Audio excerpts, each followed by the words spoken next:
여기서 이제 처음에 말씀하시는 게, 우리가 부딪히는 위기나 긴장 그 자체라기보담도 거기에서 우리가 느끼는 스트레스 반응? 그리고 그것을 어떻게 대처하느냐? 결국은 이게 우리가 애착이거든요. 안정애착이 된 사람은 이제 같은 외상적인 상황을 겪어도 어떤 사람은 그것이 나를 파괴하는 상처와 상실로 와서 완전히 압도당하는 사람이 있고, 어떤 사람은 물론 굉장한 스트레스지만 그것을 내가 이겨낼 수 있는 또 내 안에 퍼마실 우물이 있는 거예요, 내 안에. 그러니까 예를 들면 이제 만약에 남편이 외도를 했다고 쳐요. 그러면 어떤 사람은 자살 시도를 한다든가 굉장히 극단적인 파괴성으로 자기를 파괴해 나가고 엄청난 자기에 대한 수치심으로 절망감에서 부끄럽고 자기에 대한 혐오심이 일어나기도 하는데, 어떤 사람은 외도한 사람이 어떤 자기의 마음을 공허함을 헛된 시도로 메우려는 그 사람의 부족한 취약점, 그런 것들을 메시지로 읽으면서 부부관계를 좀 더 다른 방향으로 갖고 갈 수가 있단 말이에요. 그러니까 내가 어떤 상실과 분리를 경험하느냐 자체가 문제가 아니라 그 상실과 경험에 어떻게 대처하느냐가 내 안에 내적 작동 모델이 활성화되는 거죠. 우리는 분리와 상실이라는 애착 외상 혹은 내가 감당하기 어려운 뜻하지 않은 불행을 당했을 때 어떤 내적 작동 모델이 활성화되느냐가 나의 애착의 원형인 거잖아요. 그래서 같은 사건을 당해도 어떤 사람은 외상후 스트레스 장애를 겪고 어떤 사람은 굉장히 힘들지만 외상후 스트레스까지는 안 가죠.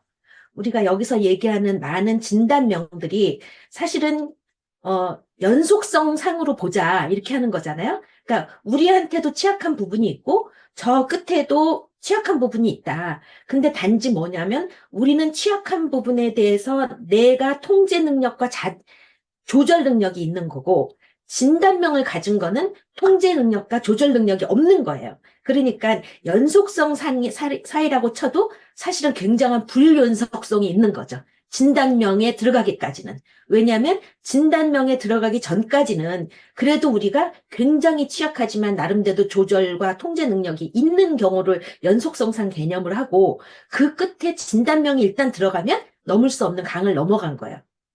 우리가 내 맘대로 설사를 통제할 수 없고, 내 맘대로 기침을 통제할 수 없고, 내 맘대로 열나는 거를 해결시킬 수 없잖아요. 이건 증상은 우리가 통제하고 조절할 수 있는 것이 아니거든요. 그렇기 때문에 굉장히 우리가 연속성상으로 개념을 보지만, 하지만 범주 차원은 또 놓치면 안 돼요. 범주라는 거는 그런 진단명에 들어가는 어떤 범주, 우울증, 우리 굉장히 우울하죠, 다들. 때로는. 그리고 굉장히 불안하죠, 때로는. 하지만 불안 장애, 우울 장애하고는 다른 거예요. 그러니까 그런 범주에 들어가는 거는 일단 조절과 통제가 가능하지 않다라는 게 증상과 진단이라는 거예요. 그렇지만 우리가 어떤 원하지 않는 자극이 왔을 때 거기에 내가 어떻게 대처하느냐가 내적 작동 모델이 활성화되는 거죠. 그래서 어떤 내가 원하지 않는 불행을 당했을 때 나에 대한 수치심으로 나를 굉장히 자기 비난, 자기 혐오, 자기 수치감, 자기 죄책감, 내 탓이요 막 이렇게 하는 것은 사실은 건강하지 못한 거죠. 자기에 대한 건강한 정체성, 우리가 애착을 공부하면서 두 가지 산맥을 공부하잖아요. 나에 대한 정체성, self definition, 그리고 관계성, 두 가지를 얘기하는데, 관계에서 뭔가가 자극이 되었을 때 자기를 완전히 파괴시켜버리는 거, 이거는 내 내적 작동 모델이 활성화될 때 자기를 볼 수 있는 기준이 되는 거죠. 내가 어떻게 자극에 반응하느냐.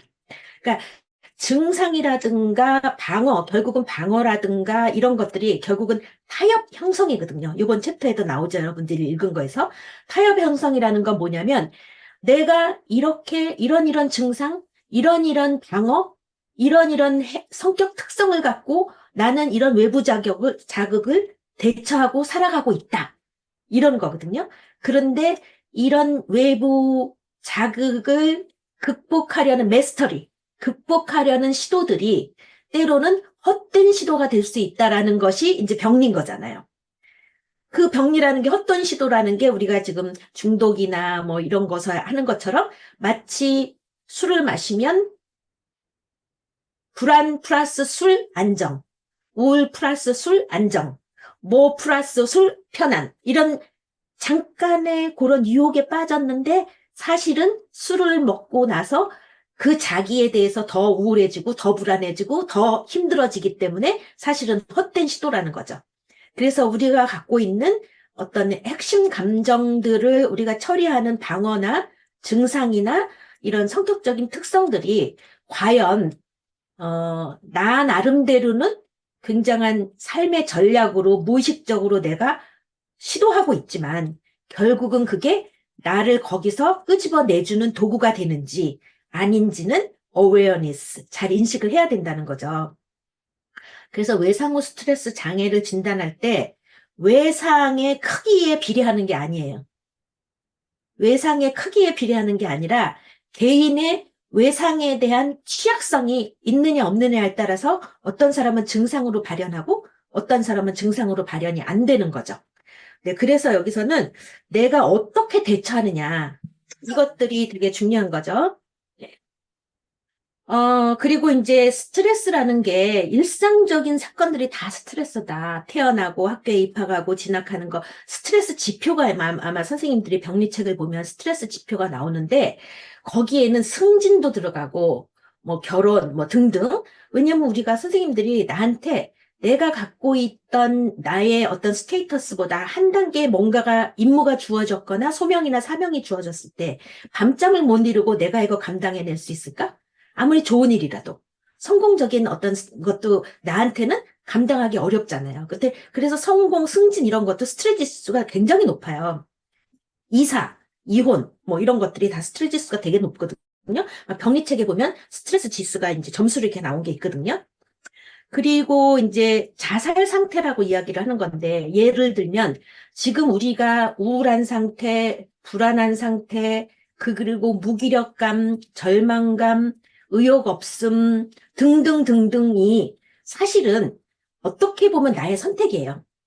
내가 선택하지 않은 불행은 나한테 오지 않는다라는 이야기가 있는 것처럼 어떻게 보면 내가 선택한 거기 때문에 내가 살아있지만 죽어있는 것 같이 사는 거는 누가 나를 죽였다 그러면은 이제 이야기가 되는 게 아니라 내가 나를 죽이고 있는 거예요, 사실은. 그래서 이제 그것들이 어떻게 보면 자살 상태라고 설명할 수가 있는데 그래서 이마저마 이래서 우울해, 저마저마 저래서 불안해, 이마저마 저래서 무기력해 이런 것들은 지난번에 선생님이 얘기한 것처럼 그렇게 얘기하는 순간 집단원들이 다 푸시업을 하는 거죠. 내가 선택한 거예요. 그거는 내가 나를 죽이고 있는 자살 상태인 거죠. 그러니까 항상 우리는 주체로서 깨어 있어야 되는데 그것에 대한 경험이 없는 거죠. 근데 그것에 대한 경험이라는 것이 결국은 애착 경험이다. 그래서 상담자를 통해서 어떤 통찰이나 인지적인 거나 이런 것들이 아니라 애착 경험을 통해서 뇌가 바뀐다는 거잖아요. 그래서 지난번에 투서적 동의시랑 내적 작동 모델이랑 뭐가 다르냐라고 얘기했는데 우리가 대상관계 이론하고 애착 이론하고는 내 내적 작동 모델이 내 안에 프레임으로 작용하고 있다. 세상의 어떤 나의 경험들을 해석하는 해석의 틀로서 나 안에 원형으로 박혀 있다. 이런 것들이 결국은 대상 표상, 자기 표상, 관계 표상이잖아요. 근데 애착 이론에서 한 걸음 더 나간 거는 생리적인, 생리화학적인, 뇌, 뭐 이런 여러 가지 더 몸에 대한 이야기가 훨씬 많은 거예요. 그래서 오늘 챕터가 3, 4, 5장을 보면 뇌의 변형 계기들이 많이 나오잖아요. 그래서 상담자가 어떤 상태에 있느냐에 따라서 상담자의 안정적인 애착이 내담자의 변형계를 조절하면서 같이 변화를 이루어간다. 이런 게 애착 이론에서 몸, 마음, 뇌가 통합적으로 들어간다는 게 대상관계 이론하고 약간의 차이예요. 그래서 여기서 신경생리학, 무슨 뇌과학 이런 얘기들이 많이 나오잖아요. 그래서 애착 이론이 굉장히 통합적인 전인적인 접근이다. 이렇게 보시면 도움이 많이 되실 것 같아요. 그래서 우리 정신분석이라는 것은 항상 ongoing 프로세스라 그랬잖아요. 이제 프로이디안들은 자기네의 어떤 틀에서 조금 벗어나는 이야기를 하면 다 이단시했잖아요. 코호트 투명 인간 취급하고 아들러도 그렇고 뭐 다 그 외 사람들이 클라인도 그렇고 다 이단시해보고 투명 인간 취급해버렸거든요. 그런데 그 프로이드가 얘기한 인간 내적인 이드, 이고, 슈퍼이고의 갈등 심리학의 무등을 타고 자기 심리학, 대상관계, 애착이론 이런 것들이 계속 그 토대, 그것 없으면 할 수 없는 일들을 해낸 거거든요. 그래서 굉장히 좀 더 통합적으로 인간을 이해할 수 있는 도구들을 많이 우리한테 내어주었다. 이렇게 이해하시면 될 것 같아요. 그래서 애착 이론을 보면은 요번 챕터 3, 4, 5장 거기에는 변형계 얘기, 뇌의 공명 얘기, 변형계의 조절 얘기 이런 얘기들이 많이 나오죠. 그래서 여기서 이제 애착 고통이 있다는 걸 알면 보통은 알지 못할 정도로 힘든 사람들이 있죠. 내가 뭐가 잘못된지 모르는 것 같이. 내가 무엇이 억압되어 있는지도 모를 만큼 억압이 깊은 사람들은 내가 왜 힘든지도 몰라요. 내가 왜 힘든지도 모르는데, 그리고 분노할 줄도 모르고, 자기 상황에 대한 어떤 불공정성, 아픔, 고통에 대한 인지도 없어요. 그래서 무엇을 용서한다, 무엇을 치유한다, 그럼 무엇이 잘못되어 있는가를 알아야 그걸 치유하고 그걸 용서할 수 있잖아요. 그러니까 분노할 수 있는 게 어떻게 보면 용서의 시작이고 치유의 시작이에요. 그 얘기는 뭐냐면 내가 어디서 어떻게 잘못되었다. 라는 것에 너에 대한 분노라기보다도 내가 어디서 어떻게 잘못되고 뭐가 내가 불공정했었다. 라는 걸 아는 자체가 화낼 수 있고 분노할 수 있고 분노할 수 있어야 용서가 가능하지. 뭐가 잘못됐는지도 모르는데 용서할 수 없잖아요. 그러니까 너무 많이 억압된 사람은 분노할 수가 없어요. 네. 그래서 그 자체가 굉장히 중요하고 요번 챕터에서도 알면 치유가 되느냐 하는데 요번 챕터에 나온 것에 인지적인 암과 경험적인 암, 정서적인 암이 다르다고 그랬잖아요. 이런 것들이 예를 들면 우리가 교리적으로 안다. 뭐뭐에 대해서 안다. 나는 하나님에 대해서 안다. 라는 거하고 나는 하나님의 사랑을 경험했다. 그거는 다르거든요. 우리가 60평생 교회를 다녀도 사실은 몸에 밴 크리스찬이 과연 몇 퍼센트가 될까? 교리적인 크리스찬들만 있잖아요. 예를 들면 지금 순환주간에서 유대인들이 다 예수를 십자가에 못 박아라, 못 박아라, 못 박아라 이런 사람들이 다 교리 속에서 자기 나름대로는 자기 정당성을 갖고 내가 알고 있는 교리에 어긋나기 때문에 죽이라 그런 거잖아요. 근데 교리적으로 아는 거하고 경험적으로 아는 거하고는 다른 거죠. 그래서 구약에서 야다라는 말이 있잖아요. 안다. 선생님, 야다에 대해서 좀 얘기해 보실래요? 네, 야다라는 것, 히브리인들의 안다라는 거는 뭐 교수님 방금 말씀해 주셨던 것처럼 교리적으로, 이성적으로, 논리적으로 어떤 뭐 규정적으로 내려서 아는 그런 알미 아니라 관계적 암. 네, 어떤 관계를 통해서 그 관계적 경험 속에서 일어나는 모든 것들을 통한 그 존재에 대한 알미라 그럴까요? 네, 그렇죠. 네. 네네. 그래서 이제 야다라는 이제 우리가 안다라는 거는 내가 경험적으로, 정서적으로, 통전적으로 내 몸으로 경험을 했다라는 거잖아요. 이게 우리가 이제 자기 심리학에서 한 발 더 나가고 애착 이론이라는 게 너와 나의 변형계가 서로를 조정해 가면서 뇌의 생리화학적인 거가 변화되고 있는, 마주하고 있는 애착 유형에 따라서 변화되고 있는 거를 얘기하는 게 벌써 경험이잖아요. 경험이고 결국은 상호 주체성이라는 거는 너와 내가 알므로써 너와 나가 변형계 자체가 변화하는 거. 상호적으로 주체적으로 변화하는 걸 얘기하는 거잖아요. 이게 성취의 언어라고 그러는 거예요. 상호 주체성에서 얘기할 때 우리가 그냥 알고 있는 랭귀지가 아니라 어치브먼트. 내 안에서 성취되는 그러니까 인카이네이션 되는 내 몸에 구체화되는 체현되는 그런 것들이 이제 알다라는 거죠. 그래서 우리가 그냥 안다라는 거를 지금 이제 그 유대인들은 굉장히 예수를 못 박아라, 십자가에 못 박아라 얘기한 거는 그 사람들은 교리를 알고 있었어요. 근데 그 교리가 칭하고 있는 경험을 못한 사람들이에요. 그래서 예수의 그 진면목을 이해할 수 못했기 때문에 죽이라 그런 거잖아요. 그러니까 우리는 지금 어쩌면 그 시대에 있으면 우리도 똑같이 예수를 죽여라 그럴 수가 있었어요. 왜냐하면 우리가 알고 있는 것에 어긋나면 죽여야 되거든. 네. 그러니까 우리는 그 무리 속에 한 사람일 수 있다. 우리가 살고 있는 것들이. 그것들을 좀 알아야 되고, 과연 안다는 게 뭔지. 그래서 이 애착이론에서 안다라는 거는 몸, 마음, 뇌가 변연계에서 튜닝을 하는 거예요. 조율을 하면서 너와 내가 함께 변화되는 거.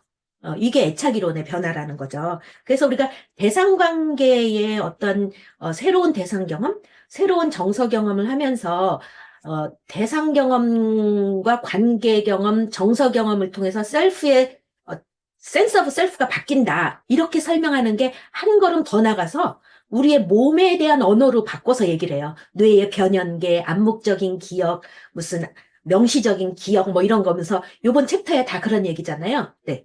선생님들이 조금 바쁘시고 이게 이제 학점 과목이 아니라서 이제 아무래도 우선순위에서 좀 밀려서 책도 못 읽고 하실 수도 있지만 가능하면 책을 좀 읽으시면 훨씬 도움이 되고 책이 정말 좋은 책이에요.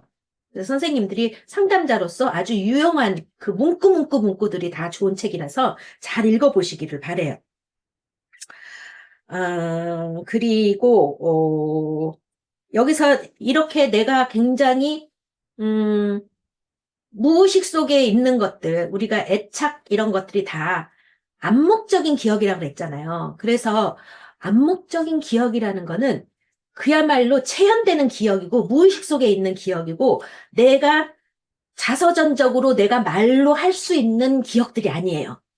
그런데 지금 선생님이 꿈 얘기하면서 사진 얘기하면서 아버지의 표정과 그때 사각거리는 옷의 소리라든가 뭐 이런 것들을 다 기억해내는 게 암묵적인 기억이 내 안에서 떠오르는 거예요.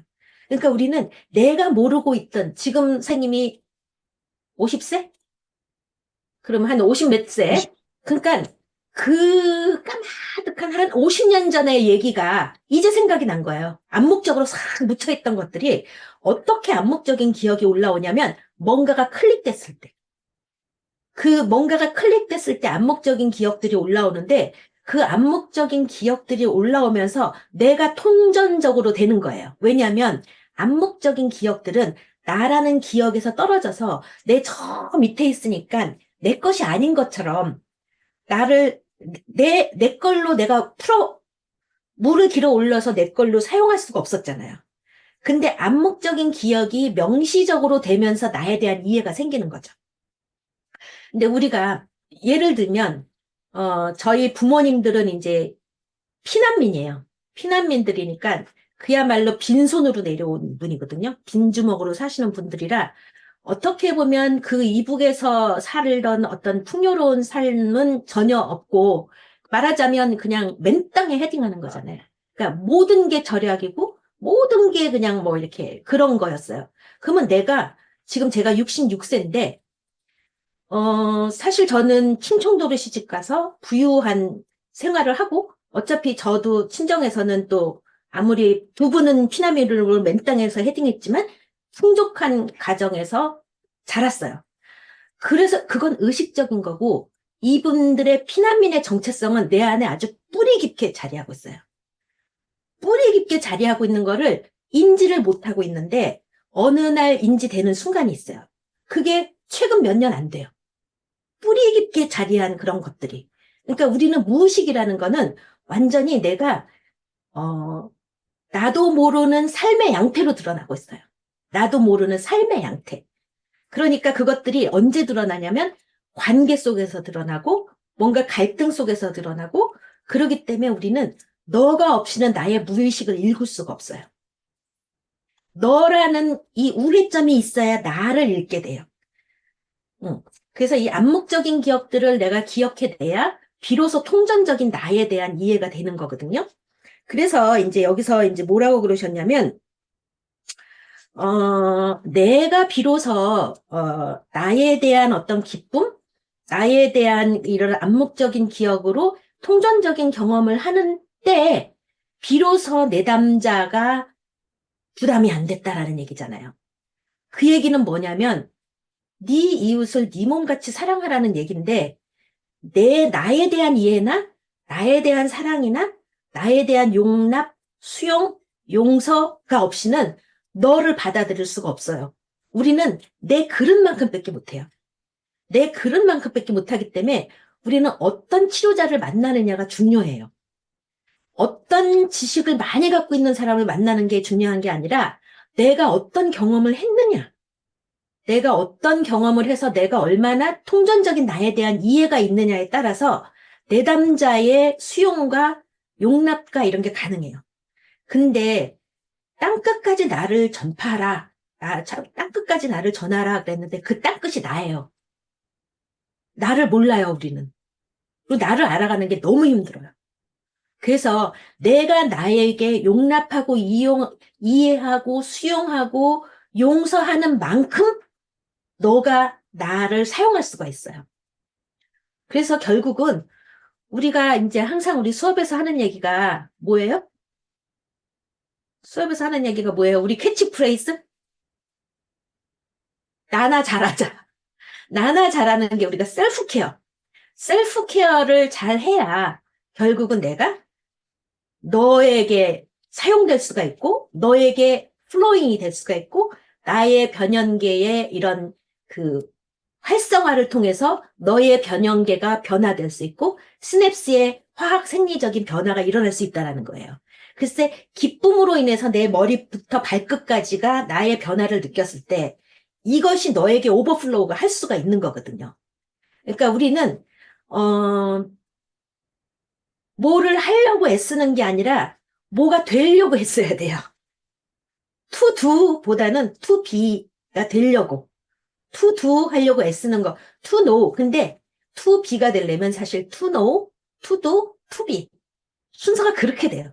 알아야 행하고 행해야 변하잖아요. 그런데 아는 것에서 그치기가 쉽고 또 행함까지 가기도 어렵지만 행함에서 내가 행함 자체도 존재의 변함 없이 행하는 게 있잖아요. 우리가 지난번에 충동적인 희생, 만성적인 희생, 강박적인 배려, 돌봄, 이런 얘기를 했잖아요. 그거는 내 안에 비존재적인 오버플로우가 아니기 때문에 번아웃이 될 수밖에 없어요, 그거는. 존재가 베풀어야 되는데 없는 거를 끌어내고 흉내를 내다 보니까 프리텐드, 있는 것처럼 목적지향적으로 투두를 하다 보니까 번아웃이 될 수밖에 없거든요. 그래서 이제 선생님이 여기 쓰신 것처럼 내 경험만큼 나는 도와줄 수 있고 대상관계 이론도 그렇고 애착 이론도 그렇고 그 관계, 두 사람의 관계가 치유를 하는 거지 아이메시지를 쓰세요, 뭐를 하세요, 매뉴얼이 고치는 게 아니거든요. 네. 그리고 이제 여기서 우리가 지금 순환절에서 십자가 얘기를 많이 하는데 십자가의 그 정점을 얘기하는 게 아니라 십자가라는 거는 그 정점을 얘기하는 게 아니라 그분이 살아오신 공생의 결과가 십자가잖아요. 그분이 살아오신 공생의 그 과정에 대한 결과가 십자가이기 때문에 우리도 우리 삶에 우리는 자기의 어떤 결핍? 이런 것들이 내 십자가를 진다 그러는데, 그게 내 십자가는 아니죠. 예수님이 지신 십자가가 자기 결핍 때문에 진 거가 아니잖아요. 그렇기 때문에 그분이 공생애에서, 사람들의 기대를 저버리고 자기 일을 하셨잖아요. 정치적인 메시아를 원했는데 그것도 아니었고, 등등등 여러 가지. 그리고 바리새나 이런 회당, 제사장 이런 사람들하고 타협을 한 것도 아니고, 자기의 온 목소리, 온 소명을 공생애로 살다 보니까 당연히 십자가를 지게 된 공생애에 대한 얘기 없이 나도 우리 십자가를 지고 살아야 된다 그러면서 자기의 어떤 고생거리를 십자가로 얘기하는데 그게 아니라 어떤 것들을 내가 내 목소리로 살면서 거기에 대해서 불이익을 당하면서 감수하면서 그 다음에 거기에 대한 열매를 여기다 맺기는 거. 내 뜻대로 마옵시고 당신 뜻대로 하옵소서. 이거잖아요. 그러니까 우리가 고난이라는 거에 대한 의미를 조금 더 잘 생각해야 되지 않을까 생각돼요. 그리고 우리가 지금 공부하는 것들이 다 고난에 대한 공부잖아요. 이 고난에 대해서 어떻게 대처하고 거기서 어떻게 극복하고 어떻게 나를 잃어버리지 않고 너에 대해서 이웃이 되고 이런 게 다 지금 우리 심리학 공부하는 게 다 그런 거잖아요. 그래서 이 심리학과 기독교 상담, 목회 상담들의 공통점이 뭐냐면 고난이 이슈가 되고 있다. 근데 그 고난이 어떤 고난이냐? 자기 파괴적인 고난이 아니고 내가 어떤 고난을 감수함으로써 세상에 적대시되고 모멸되면서 결국은 그것의 가치가 부활로 이어질 수 있는, 생명으로 이어질 수 있는 그런 고난이어야지. 우리는 너무 고난을 조금 다르게 막 이상하게 적용하는 경우가 있어. 자기가 뭐 힘들면, 아, 이건 내 십자가야, 뭐, 그거는 아니죠. 네. 그래서 여기서 얘기한 것처럼 우리의 수치심, 우리의 죄책감, 이런 것들이 사실은 내 잘못이 아닌 경우가 많잖아요. 내 잘못이 아닌 경우가 많은데 그것들을 어떻게 내 잘못이 아닌 걸로 알고 나를 파괴하지 않고 나에 대한 정체성을 찾아가고 이런 것들을 제대로 해내야지 되는 거죠. 그게 내 십자가를 지는 거잖아요. 그죠? 그래서 우리가 이제 뭐 제가 요새 이제 외도 상담을 하다 보니까 외도 예를 많이 드는데 남편이 외도함으로써 내가 너무 초라해지고 수치심을 느껴지고 당당하지 못한 것 같고 빌부터 사는 것 같고 막 여러 가지 얘기를 하는데 그건 절대 사실이 아니에요. 가장 예를 들면 우리가 아이는 뭘 먹고 자라냐면 엄마의 시선을 먹고 자라잖아요. 엄마가 환한 시선으로 아이를 봐주면 아이는 환하게 자라고 엄마의 우울한 시선을 보면 아이는 우울하게 자라잖아요. 그럼 부부관계도 마찬가지예요. 아내가 우울하고 불안하고 수치스러워하면서 생생한 삶을 못 산다라는 거는 남편이 어떤 시선을 보냈느냐잖아요. 그러니까 내가 수치스럽고 내가 죄책감 갖는 거는 내가 스스로를 계속 나를 비하하고 그리고 파괴하고 그렇게 할 필요가 없어요. 응. 그러니까 그리고 나는 상대방한테 어떤 시선을 줬느냐. 이게 이제 어디서부터 누가 시작하고 투사적 동일시니까 사실은 들이쉬고 내쉬니까 어디서부터 누가 시작했는지 모르기 때문에 사실은 상호 역동을 봐야 되는 게 맞지만 자기가 자기를 수치스럽게 여기면서 죄책감 속에서 자기를 비하하고 자살 시도를 한다든가 무기력하게 우울과 불안을 해서 산다는 거는 스스로를 자기를 죽이는 자살 상태다라는 거죠. 네. 그래서 이런 것들이 결국은 그러면 내가 수치를 당하는 게 내 잘못입니까? 부모 잘못입니까? 가 아니라 그건 네 잘못이 아니라 주님의 영광을 드러내는 이 길이다 이거잖아요. 그러니까 결국은 수치심과 죄책감의 근원을 찾아서 네 잘못이냐 내 잘못이냐 부모 잘못이냐 누구 잘못이냐 따질 게 아니라 결국은 여기서 내가 요 십자가를 지고 부활해서 주님의 영광을 드러내는 그때 그리고 나의 수치심과 죄책감이 너의 수치심과 죄책감을 에서 너를 도와주는 끄집어내주는 도구로 사용될 수 있을 때 우리는 주님의 영광을 드러내는 거잖아요. 그러니까 많은 경우에 우리가 상담을 받고 약을 먹고 힘든 생활을 하다가 거기서 짜부러드는 게 아니라 거기서 나를 찾은 다음에 나와 같이 어려운 사람들을 내가 도와줄 수 있는 거는 그거는 내가 주님께 영광을 돌리는 일이죠. 그러니까 이제 그 뭐 상담하시는 분들 다 얘기를 해요. 뭐 누구를 도와주기 위해서 왔습니다. 뭐 상담사가 제2의 인생의 상담사가 되기로 했습니다. 뭐 다 외부적인 요인이 이야기들이 있는데 상담 공부를 하다 보니까 제가 제일 많이 도움을 받았어요라는 얘기들을 하시잖아요. 그죠? 그러니까 결국은 내가 어느 정도 변화되고 도움을 받느냐가 내가 너한테 사용될 수 있느냐라는 이야기죠. 네. 여기까지 들으시면서, 이게 이제 교과서에 대한 이야기들을 제가 설명한 건데, 뭐, 피드백 하실 분 있으면 한번 해보세요. 책을 못 읽으셨어도 괜찮아요. 그리고, 나눔 노트를 못 내셨어도 괜찮아요. 그렇지만, 읽고 나눔 노트를 내면 더 많이 내가 갖고 갈 수 있다라는 건 확실해요. 그러니까 피드백들을 한번 해보세요. 여기까지 들으시면서. 교수님, 제가 네, 그 글에는 다 쓰지 못해. 이제 굉장히 이게 며칠 동안, 그러니까 하루에 그런 게 아니고 며칠 동안 묵상하고 상상하면서 벌어졌던 일이라 다 쓰지는 못했는데, 이제 그 내담자가 제가 교수님한테 이렇게 말씀드리면 죄송하죠.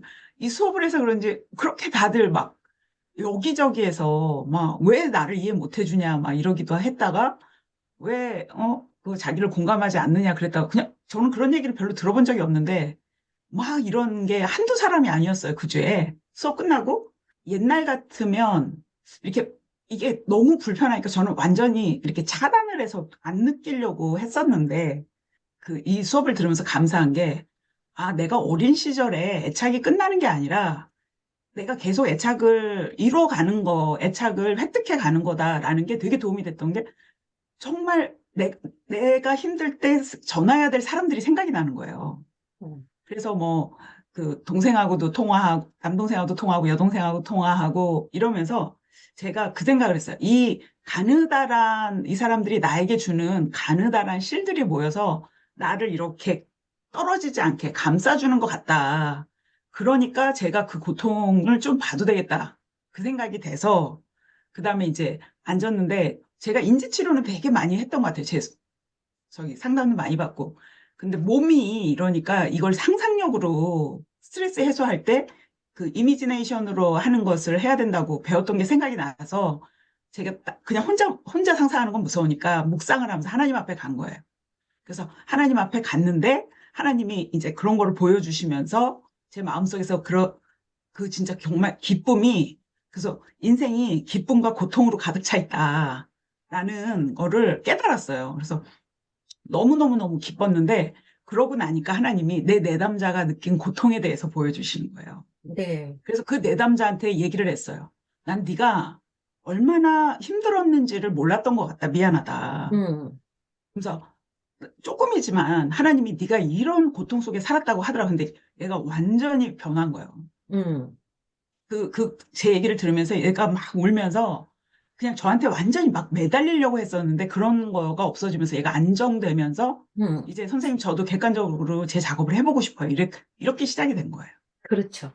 네네. 네. 그러니까 이제 우리가 애착 경험을 해야지, 그 다음에 이제 여기 오늘 챕터에서도 나오면서 일단 우리가 애착 경험을 해야지 그 다음에 안으로 들어갈 수가 있다. 그래서 안전기지, 안식처. 그러니까 일단은 우리가 고통스러워서 나 이렇게 힘들어요 하면서 안식처에 와서 막 토해내고 그 다음에 나를 수용해줬을 때 내가 안전해지면 탐구가 가능해지잖아요. 그래서 탐구가 가능해지면 안전기지에서 세상을 탐구하게 되잖아요. 이 베이스 캠프에서. 그러니까 안전기지의 경험을 하면 내 무의식을 더 탐구하게 되고 안전기지를 경험하면 내담자들이 자기 속 얘기를 끌어내게 되는 거죠. 그러니까 점점 탐구가 가능해지는 거예요. 근데 안전하지 않기 때문에 억눌려서 살아왔기 때문에 할 말이 없는 거죠. 할 말이 없고 뭐가 힘든지를 모르고 왜 힘든지 모르고. 왜냐하면 안전하지 않기 때문에 자기의 속을 들여다볼 수가 없었거든요. 꾹꾹 누르기만 했기 때문에. 그래서 그만큼 선생님이 네가 그렇게 힘들었구나라는 거를 진심으로 선생님이 자기 아픔을 경험하면서 너의 아픔에 대해서 진정성 있게 얘기해 줄 때 안식처를 느끼면서 안전기지를 느끼면서 내가 이제 나를 탐구할 수 있어졌어요. 이런 고백이 나오는 거죠. 그래서 우리가 애착이론에서는 두 가지라 그랬잖아요. 하나는 안식처. 거기서 내가 일단은 안식을 해야 되고, 안식을 하고 나서 힘을 얻으면 여기를 베이스 캠프로 삼아서 탐험이 가능하다. 그게 두 가지잖아요. 안식처와 안전기지. Heavenly Safety, Secure Base. 그 두 가지가 애착이론의 두 기둥이거든요. 그러니까 우리가 지치고 힘들 때 나아가서 울부짖고 내가 조금 회복이 되면 기운을 얻고 세상에 나가서 그 기운으로 세상 일을 하잖아요. 그러니까 안식처와 안전기지 두 가지를 애착이론에서는 가장 큰 두 기둥으로 보고 있는 거죠. 네.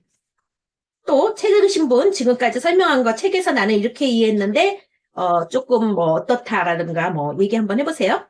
교수님, 네.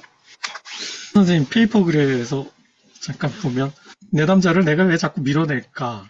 음. 그래서 과거를 이렇게 기억을 하셨다 그러는데 2세 때, 2살 때 기억을 해내신 거예요? 제가 글을 통해서 보기엔 그렇게 봤는데 이거 그 뭐지? 여기 중국 책에 플로레스 박사님의 책을 보면은 암묵적 기억은 3세, 2.5세 이전의 기억, 2.5세 이전에 형성된 그 애착 경험이라 이거는 이제 명시적 기억처럼 이렇게 외연적으로 이렇게 기억하기가 어렵다라고 얘기를 하는데 2세 때 기억을 하셨다 그래가지고 순간 좀 놀라기도 했고 야 그게 어떻게 가능하지? 그리고 우리가 상담 현장에서 내담자들의 결국 2세 이전에 형성된 그 애착 관계를 상담 현장에서 드러내야 되는데 거기까지 가야 되는데 이게 이제 애착으로 내담자를 그러니까 이제 애착 관계 속에서 정신화기를 통해 암묵적계까지 갈 수 있다라는 거잖아요. 그렇죠. 그러면 이게 어떤 그 2.5세 이전에 형성된 기억들을 어떤 그런 구체적인 사건들까지도 이게 갈 수 있다라는 건가요?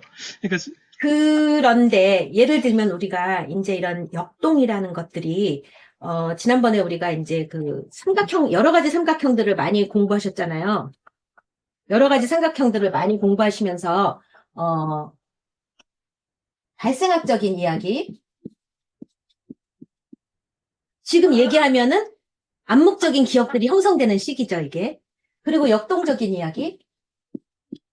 역동적인 이야기는 지금 우리가 어떻게 살고 있는가, 현재의 이 발생학적인 틀이 지금 어떻게 해서 내적 작동 모델이 현재에서 발현되고 있는가, 재현되고 있는가잖아요. 그럼 우리가 암묵적인 기억을 기억해낼 수 있는 사람은 없어요. 그거를 암묵적인 기억을 기억해낼 수는 없는데 그걸 어떻게 아느냐, 현재 어떻게 살고 있느냐를 보면 어떤 암묵적인 기억이 작동을 하고 있느냐를 알 수 있는 거예요. 그러니까 발생학적으로 어떻게 형성되어 있느냐. 그게 이제 우리가 얘기하는 자기, 어떤 감정, 대상이라는 하나의 단어로 나의 어떤 센스 오브 셀프, 자기감과 너의 대상에 대한 리프레젠테이션, 대상 표상이 어떤 정서로 연결되어 있나. 쟤는 나를 무시해. 쟤는 나를 뭐해.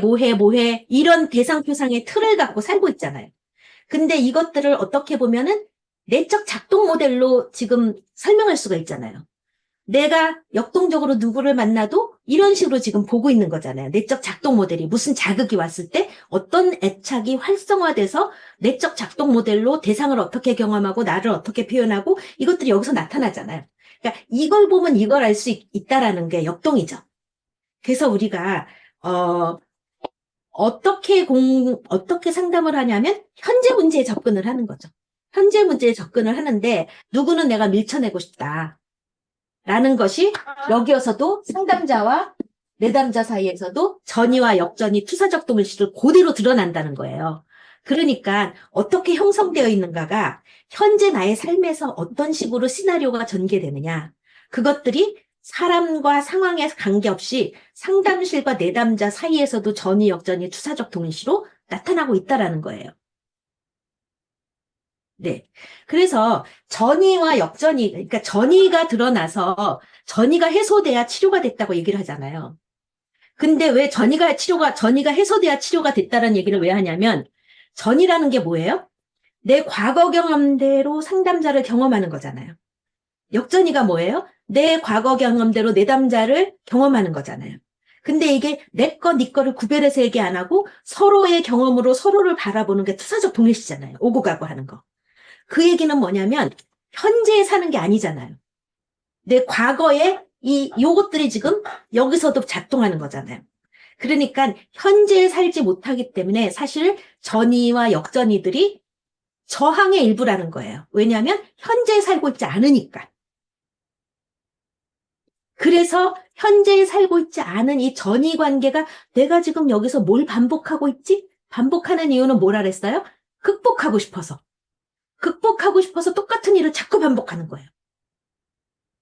자꾸 반복을 하면서 근데 그것들을 깨닫고 서로 공유하는 게 아니기 때문에 저항이에요. 공유하고 깨달아야 치료잖아요.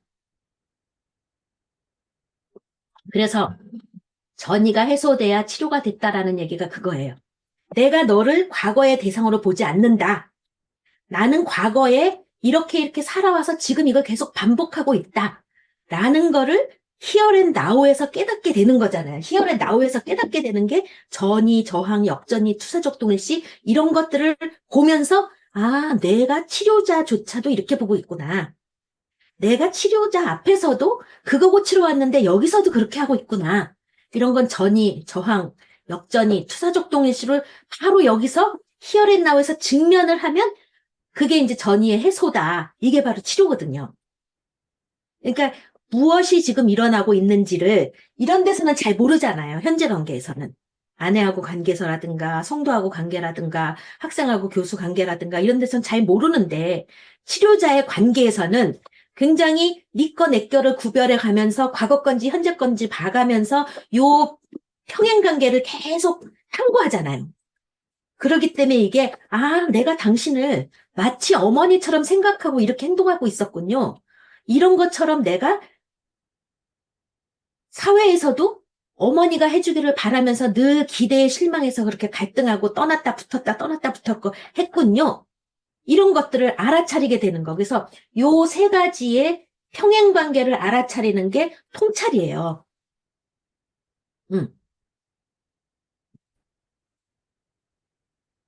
교수님, 그게 이제 그러면, 그러니까 어린 시절 형성된 그 애착 관계가 현실에서 역동 관계 속에서 드러나고, 그 이제 구체적인 상담 현장에서 상담자와 내담자의 그 상담에서 전이, 역전이, 투사적 동일시 통해서 드러나는데, 이게 결국은 유형론적이라 그럴까요? 그러니까, 뭐, 안전 애착하고 불안정 애착, 그 어떤 세 가지 양태가, 그러니까, 불안전 애착일 때 양가일 때 나타나는 모습을 보고, 아, 이 내담자는 어렸을 때 애착이 불안정인데 어떤 그런 어떤 유기 불안에 의한 어떤 집착, 그것이 상담 현장에서 또 사회에서 이렇게 됐구나. 이렇게 유형론으로만 접근 가능한 것이지 구체적인 사례까지도 접근이 가능한가요? 그렇죠. 왜냐하면 구체적으로 우리가 구체화 명료화가 60점 이상이라 그랬잖아요. 내가 아무것도 몰라도 구체화 명료만 하면 된다 그랬잖아요. 그래서, 이렇게, 항상 여기서 수많은 에피소드를 갖고 오는데, 수많은 에피소드를, 오브젝트 1을 만났는데 이런 일이 있었어요. 오브젝트 2를 만났는데 이런 일이 있었어요. 오브젝트 3를 만났는데 이런 일이 있었어요. 그리고 다 걔네들 때문에 내가 힘들어요. 이렇게 얘기하는데, 알고 보면 뭔가가 공통적으로 활성화되는 게 있잖아요. 상대방에 대한. 활성화되는 게 계속 있을 때 우리가 여기서 항상 잘하는 이야기가 있잖아요. 패턴이 그렇다라든가 뭐 이런 것들을 보잖아요. 내 양식이 그렇다. 내 삶의 양식이 그렇다. 이렇게 보면서 그것들을 조금 더 명료화해 가는 거죠. 그 명료화해 간다는 얘기는 뭐냐면 그러니까 개념적으로 이야기할 때는 그러니까 우리가 강박적인 사람의 방어 중에서 주지와 합리화, 뭐 이런 것들이 있잖아요. 강박적인 사람이 왜 강박적이에요? 늘 그 메커니즘을 보면은 내가 실수 안 하고 강박적으로 누군가의 외부적인 그 기대를 맞추기 위해서 늘 자기가 불안하면서 완벽을 향해서 완벽주의적으로 노력하는 거잖아요. 그러기 때문에 항상 내 맘은 없고 네 맘만 있고, 그리고 내가 98점을 맞아도 2점이 모자른 거예요, 항상. 그러니까 굉장히 그 안에는 분노가 많고 힘들잖아요. 그러니까 그런 식의 어떤 이야기를, 그러니까 그 강박은 내가 정서가 풍부하면 네 기대에 미칠 수가 없어요. 내 정서를 충족시키려면. 그러면 정서를 싹 지우고 성취, 일, 성공, 실패만 가능한 거잖아요. 그죠? 성공, 실패만 가능하기 때문에 정서에 대한 단절이 필요해요, 그 사람들은. 그래서 피도 눈물도 없다, 찔러도 바늘도 안 나온다, 쟤는 완벽주의다, 냉혈 인간이다, 이렇게 해갖고,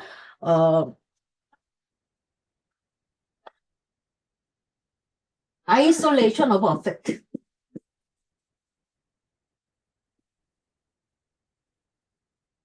정서의 격리, 정서의 격리. 그러니까 자기 정서라는 게 없는 거잖아요.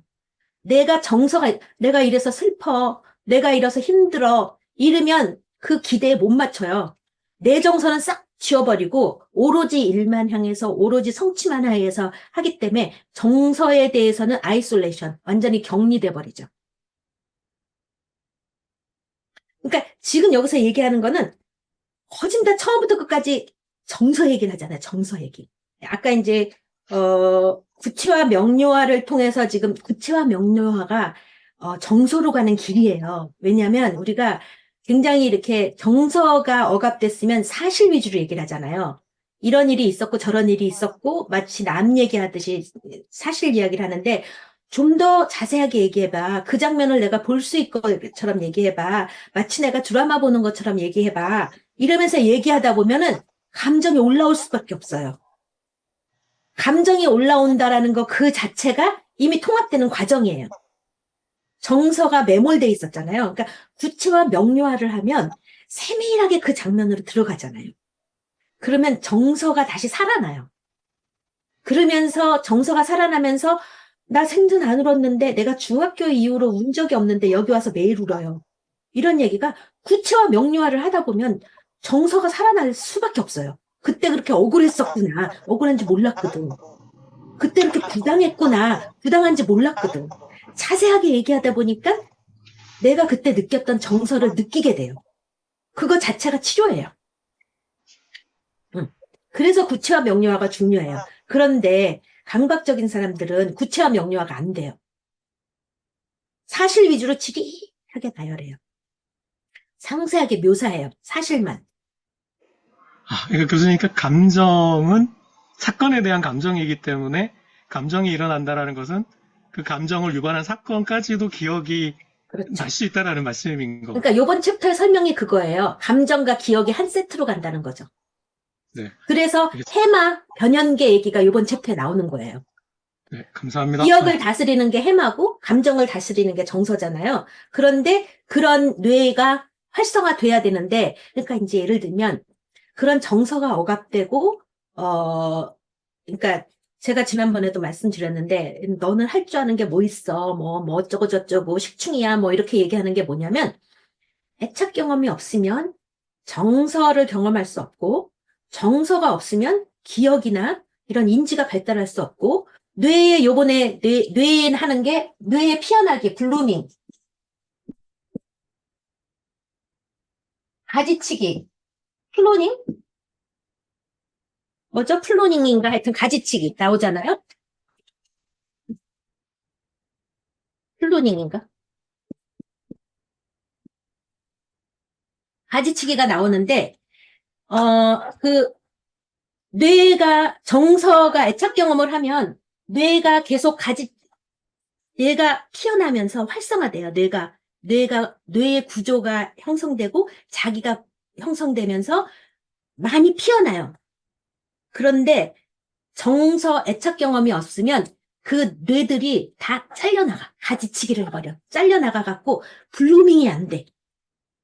그래서 선생님께 이제 그 사랑을 위한 과학 제가 이제 독서 추천해 드렸는데 그 책에도 보면 정서가 내담자하고 상담자 사이에 상호 교류가 되면서 의사소통이 될 때 그거를 뇌로 찍으면 비행기에서 아래 야경을 보듯이 막 활성화된대요.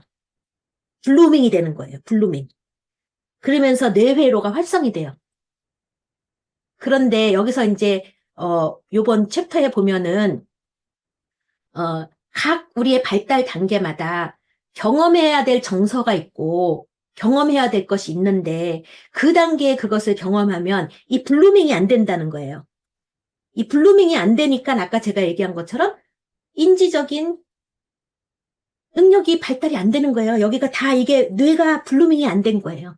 그러니까 애착이로는 이렇게 우리가 이제 정서적인 이야기나 뭐 이런 것들을 신경생리학적인 이야기로 설명을 많이 해요. 그러니까 약을 먹으면 우리가 약을 통해서 뭐 도파민, 세로토닌 이런 것들을 활성화시키는 약을 먹잖아요. 시냅스의 역할을 활성화시키는데 이런 상담을 통해서 정서가 활성화되면서 변형계가 튜닝이 되면 약의 효과처럼 이게 블루밍이 된다는 거죠. 근데 뭔가 불씨가 남아 있어야 불을 붙이죠. 애초에 가지치기가 싸그리 된 거는 고치기가 어려운 거죠. 애초에 가지치기가 싸그리 된 건 고치기가 어려워요. 그래서 우리가 지난번에도 이제 우리가 assessment of functional, general functional 그 사람이 일반적인 기능 수준이 어느 정도인가에 따라서 우리가 거기까지는 올려놓는 거죠. 병이 걸리면 일상적인 기능 수준이 떨어지잖아요. 근데 병을 고침으로써 일상적인 회복이 가능한 건데 그 사람이 일상이 30점이야. 근데 나랑 상담해서 60점이 되기는 쉽지 않다는 거죠. 네. 교수님, 그러면은 이 감정이, 아까 그 강박적인 사람에 대해서 얘기해 주셨잖아요. 그럼 그런 사람이 감정을 좀 차단하고 있을 때, 우리가 이제 감정 일지를 뭐 써라, 뭐 감사하다, 이런 쓰랬는데 그런 게 어떻게 도움이 돼요? 아까 지금 선생님이 이야기한 것처럼 뭔가 내 공허함에 대해서 수용하고 싶어서 기도하면서 자기가 이미지네이션을 하면서 기쁨으로 찾아갔잖아요.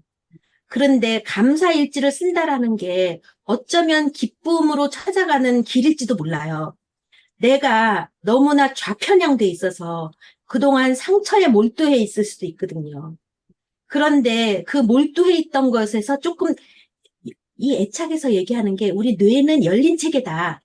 열린 체계라는 게 뭐냐면 한쪽으로 몰두돼 있던 것들에 대해서 열리면서 다시 부분 블루밍을 하는 과정이잖아요. 애착 관계가. 그런데 그동안은 피해자, 뭐 이런 여러 가지 아픔, 상처, 뭐 이런 데만 몰두해 있다가 감사에 대한 오리엔테이션을 바꿔보니까 까마득히 잊어버렸던 기억들이 모락모락 날 수가 있어요.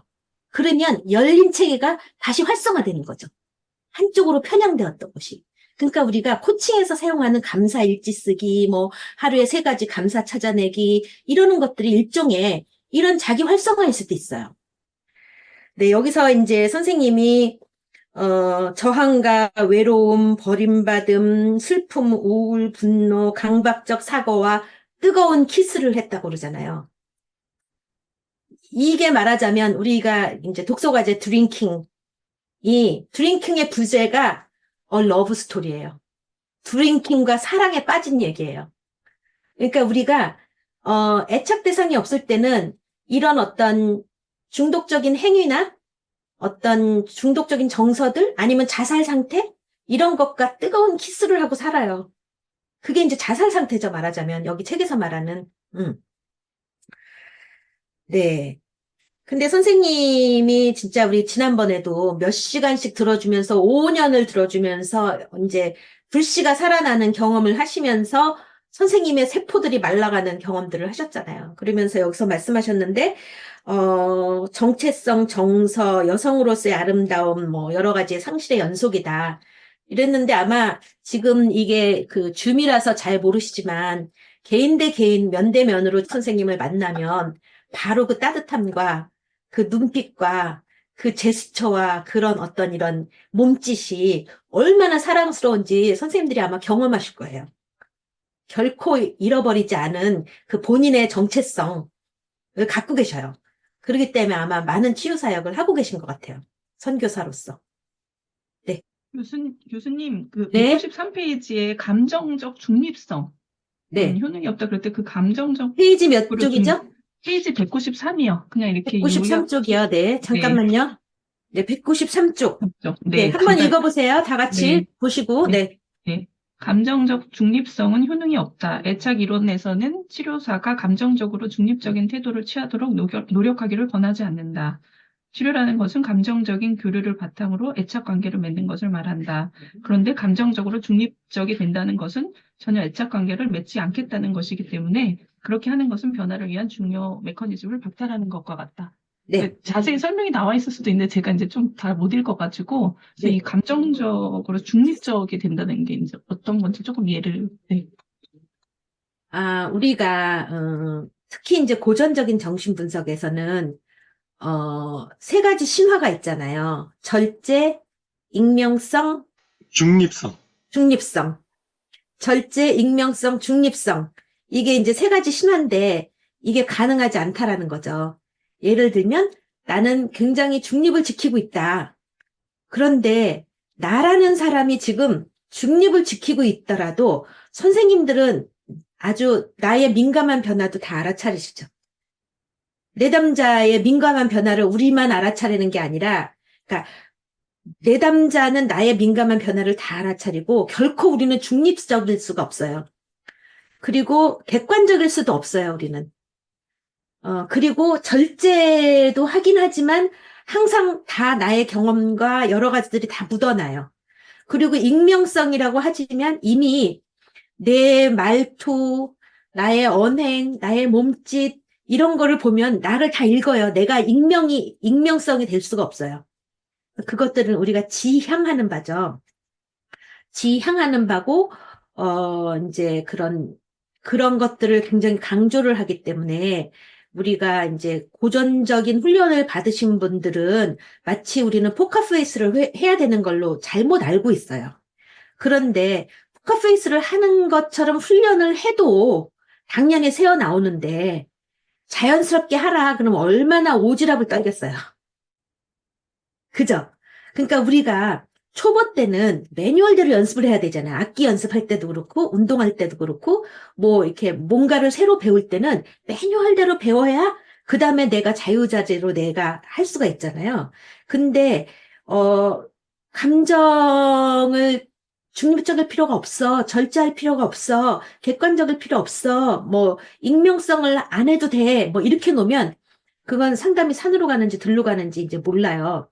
이렇게 그런 지향점을 잘 갖고 있는데, 잘 갖고 있어. 그거는 우리가 지향하지만 온전히 우리가 할 수는 없다. 다 새어나오니까 우리의 무의식도 안무적인 기억도 상대방한테는 다 읽히잖아요.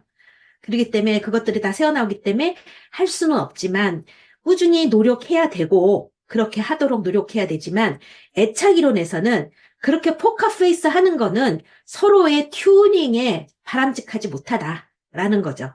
바람직하지 못하지만 우리가 만약 내담자가 너무 힘든 이 얘기를 하면 내가 막 펑펑 운다든가 막 어떤 분한 일을 당했으면 내가 막 대신해서 화를 내준다든가 막 이러면 내담자가 혼돈스럽죠.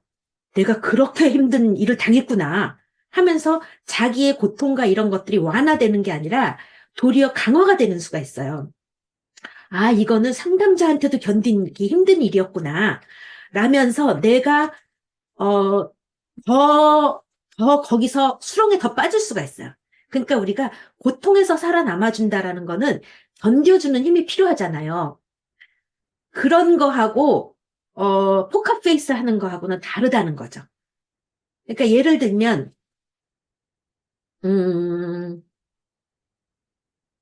나는 정말 너무 초라해지고 너무 수치스럽고 정말 이렇게는 살고 싶지 않아요. 라고 하는 그런 말을 할 때 나는 정말 당당하게 살고 싶어요.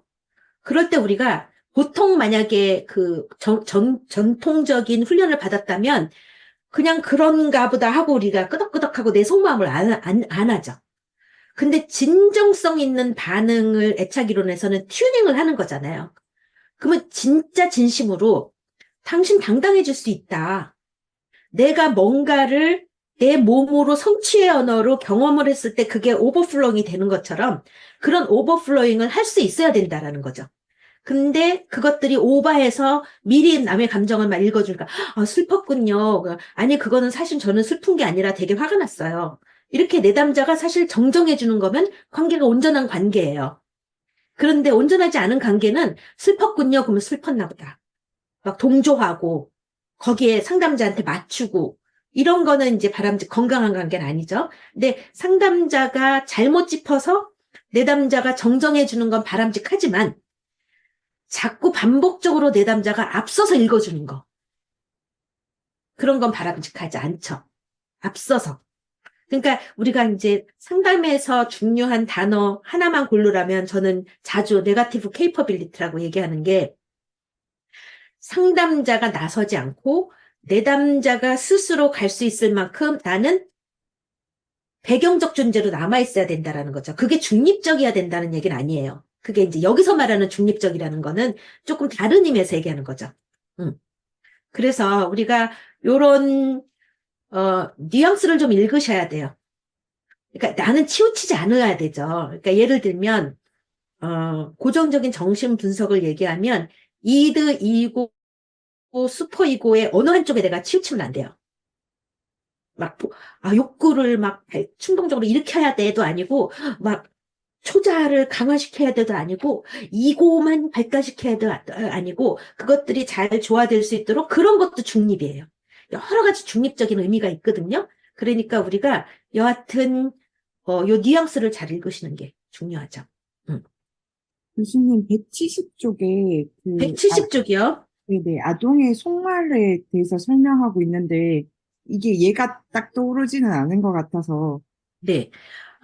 이게 뭐냐면, 그 위에 이야기하고 연결되는 거예요. 위니캇은 홀로 있을 수 있는 능력이라고 그랬잖아요. 홀로 있을 수 있는 능력. 근데 홀로 있을 수 없는 아이들이 있어요. 엄마가 친범적인 엄마들. 그러니까 아이가 놀고 있을 때도 엄마가 꼭 껴들어야 돼. 요거 해볼까? 저거 해볼까? 뭐 이렇게 할까? 저렇게 할까? 이러면 아이가 홀로 있을 수 있는 능력이 없어요. 근데 엄마가 아이가 홀로 있을 수 있게 하면은 아이는 혼잣말도 하고 이 곰돌이는 뭐 강아지 친구인데 뭐 이러면서 혼자 막 자기 안에 몰두할 수가 있죠. 그런데 혼잣말할 기회가 없는 거 있지. 상담자도 마찬가지예요. 상담자도 이런 막 티카티카 막 주거니 받거니 얘기를 해야만 상담이 잘 되는 줄 알아. 그게 아니라 침묵 속에서 지금 뭔가가 자극이 돼서 빠질 수도 있고 뭐 등등 여러 가지 같은 상황인데도 우리가 강박적으로 뭔가 이 안에는 치료가 일어나야 돼. 내가 뭔가 쥐어줘서 보내야 돼. 뭔가를 막 해결을 하고 조금이라도 도움이 돼야 돼. 그러면 막 여백이 없잖아요.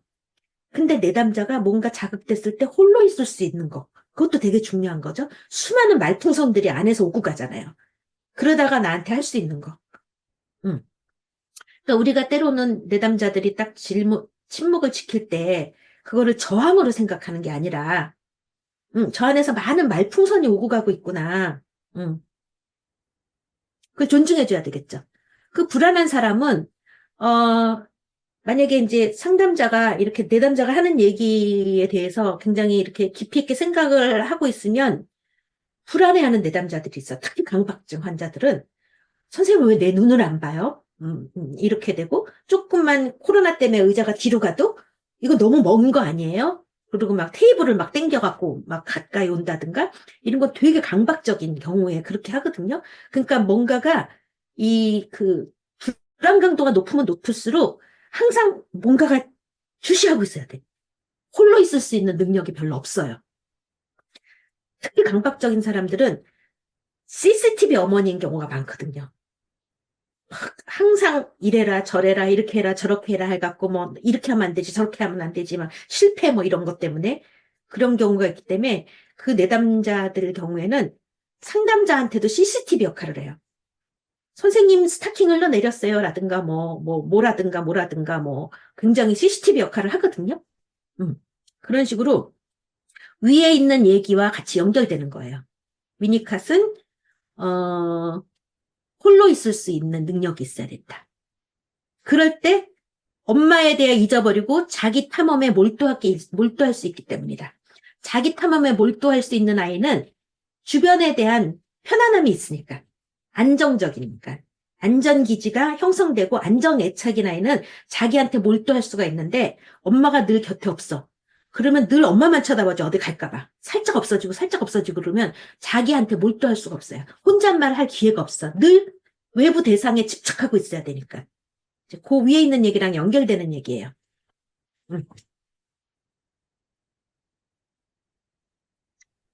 교수님, 네, 저 질문 있습니다. 네, 166쪽에 네, 166쪽이요.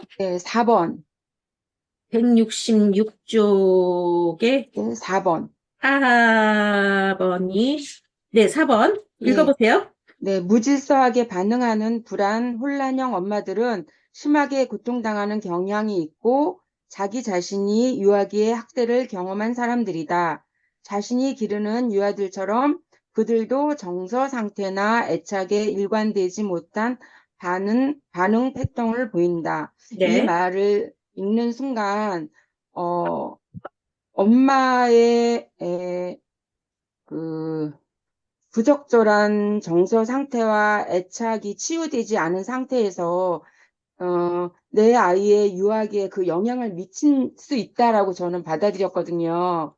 이럴 경우에 엄마가 치유되지 않은 엄마가 되기 이전에 자녀를 출산하기 이전에 이런 정서 먼저 검사해서 치유받는 것이 사회적으로 우리 아동들을 출산해서 사회적인 문제를 많이 줄이는 데에도 일조할 수 있지 않을까 싶은 생각이 들었고요.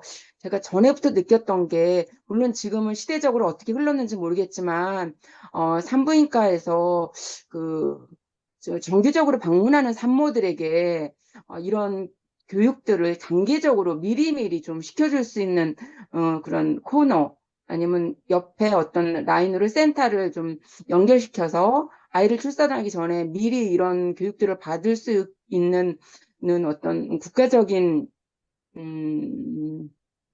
형태? 아니면 지원?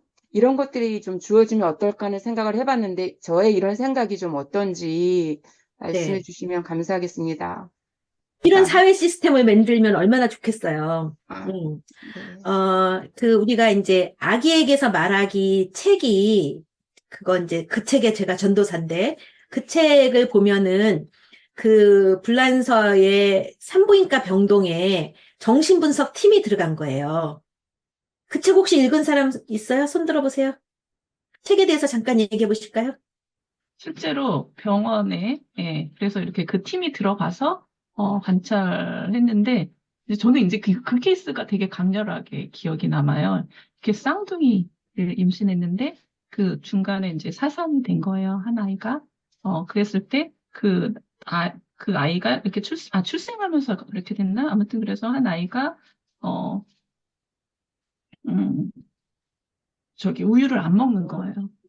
그래서 거기에 이제 담당했던 분이 걔한테 가서 얘기를 해주는 거예요. 네, 그냥 그런 일들, 너랑 같이 있었던, 걔는 이렇게 어, 죽었고, 그리고 너는 이제 선택해야 된다. 네가 먹을지 말지를 선택할 수 있다. 그래서 그런 거를 이렇게 다 얘기해줬는데, 걔가 이제 그 다음에 살기를 선택하고 이렇게 먹게 되는?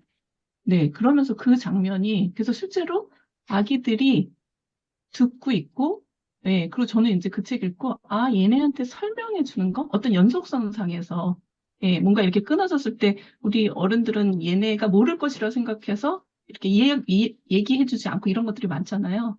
근데 그런 영향들이 거기서 이제 다 드러나는 거? 예, 예. 그 정도? 네, 또 읽으신 분 또 손 들어보세요. 또 다른 에피소드 생각나는 분 얘기해 보세요. 없으시군요.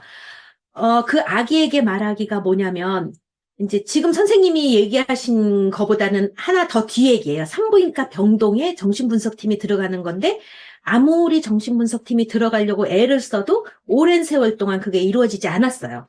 그런데 이제 그 저자 팀이 이제 들어가면서, 지금 얘기한 건 하나의 예고, 예를 들면 태어나자마자 하나애가 입양을 갔는데, 거기서 애가 자라지를 못하고 굉장히 퇴행적인 상태에서 힘들어하는 거예요. 그랬을 때 그 아이가 만약에 태명이 무럭이었어요. 예를 들어서. 태명이 무럭이었는데 입양 가면서 이름이 철수로 바뀌었어요. 예를 들면. 그러면 이 아이의 존재 연속성이 깨진 거예요. 그런데 그 아이가 이제 다시 산부인과 병동에 아이가 출생한 다음에는 이렇게 치료받으러 오잖아, 쭉. 왔을 때 이 팀이 물어가 이렇게 부른 거예요. 물어가 이렇게 부르면서 너는 무럭이었는데 이마저마 이렇게 돼서 너는 철수가 된 거야. 이러면서 다 설명을 해줘요. 그러면 우리 여기에 이제 발달 단계 아까 몇 세부터 몇 세, 몇 세부터 몇 세, 뭐가 발달이 된다라고 나오잖아요. 근데 언어 발달도 벌써 1세 이전에 다 발달이 되잖아요. 그 얘기가 뭐냐면 아기가 태어나서 산부인과 병동에 엄마가 막 출산한 아기를 안고 있는데 각 병동마다 돌아다니면 엄마들이 다 아기를 안고 아기한테 말하고 있다라는 거야. 아, 웃었네, 베네짓 했네, 이쁘네, 뭐 이러면서 계속 애기한테 말하고 있는데, 그게 애가 전부 다 이 언어나 뭐 이런 것들이 다 발달하는 거예요.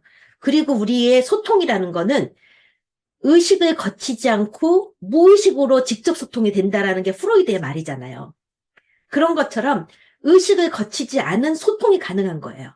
그래서 여기서도 애착에서도 이야기하는 게 뭐냐면 엄마의 시선, 엄마의 정서, 엄마의 이 모든 것들이 의사소통이라는 거예요.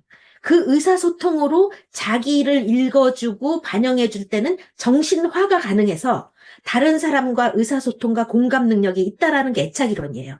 그래서 아기에게 말하는 거는 굉장히 많은 사례들을 많이 나와요. 좀 전에 얘기하신 것처럼 만약에 내 안에 A하고 B하고 같이 살고 있었어. 근데 A가 죽은 거예요. 근데 B는 A를 기다리는 거야. 같이 있었으니까. 그러면서 계속 먹지도 않고 자지도 않고 울고 발달이 지체가 되고 있었어요. 그래서 이 정신분석 팀이 들어가서 너는 B하고 같이 있었는데 B는 이제 너한테 오지 않고 너는 살려고 네가 스스로 나온 거야. 그러니까 너는 네가 선택한 길이니까 너는 먹고 살아야지. 이러면서 언어로 얘기를 다 해요. 근데 아이가 먹는 거예요. 그런 여러 가지 이야기들이 나오면서 여러분들이 캥거루 케어라는 이야기 들어보셨죠?